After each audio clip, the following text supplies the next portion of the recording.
Don't get mad at me, but I'm about to show you why your star charts and your zodiac that you claim to be is all wrong for most people. And the reason why it's all wrong is because the Babylonians instituted a 12 zodiac calendar instead of the original 13 zodiac calendar. When the Babylonians did this, and it was picked up by other cultures as they went along, the Hellenistic calendar picked it up, the Kemetic calendar picked it up, and so did the Romans. And then it's been propagated, so on and so forth. Now, the true calendar is based on 13. 13 is an angel number that means renewal, rebirth, the death of the old and the renewal of the new. The year that we start the new year is the time we start the new year is also wrong. Now, if you look at this rudimentary clock, 12 plus 1, 13, 11 plus 2, 13, and so on and so forth. 13 is the number of renewal of your passion, of your unity, and we got to get back in unity with the solar system. Get your energy right. Your energy is wrong. You're not focusing. Energy is not right with the universe, with the universal frequencies. This is why Gerber, when he realized that by playing music at 440 disrupts people instead of playing it at 432, which is a number that the Earth, the universe vibrates at, then as a frequency rather, then he realized he can get rid of all that and disrupt the people in the concentration camp, diminish their creativity, their renewal of the mind. Now, the number 13 and 13 calendars, we had the Ophiuchus constellation.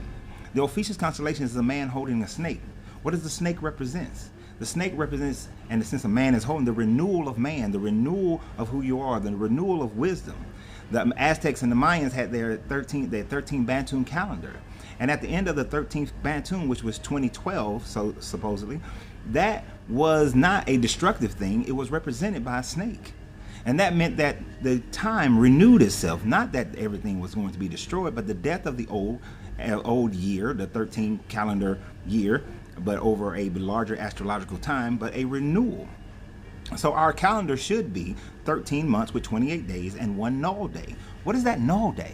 That null day is the vernal equinox. Now, Christians who are into astrology would say that the null day is Easter, but Easter is not the null day.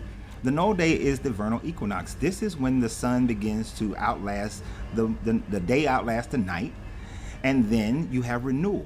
Think about it. In the spring is when everything is reborn. In the spring is when the plants grow that's been in hibernation. This is when babies are born in nature. But we've gotten away from our natural connection with the universe. March 20th of this year was the vernal equinox. That's the renewal day. That's the new year.